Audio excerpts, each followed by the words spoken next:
How to recover deleted emails in Outlook on PC. This tutorial shows you how to restore emails you may have accidentally deleted.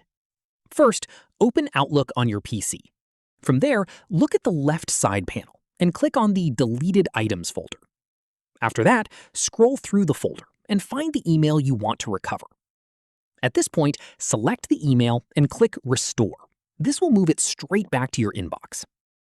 Following this, if you can't find the email in the Deleted Items folder, it may have been permanently deleted from there as well. From here, click on Recover Items Deleted from this folder to look for emails that have been removed from deleted items.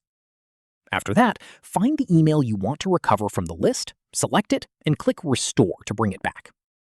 Keep in mind that emails in the Recoverable Items folder are only kept for a limited time before they're gone for good, so the sooner you try to recover a deleted email, the better. That's how you recover deleted emails in Outlook on PC. If this helped, give it a like, subscribe for more tutorials, and hit the bell so you never miss one. See you in the next one.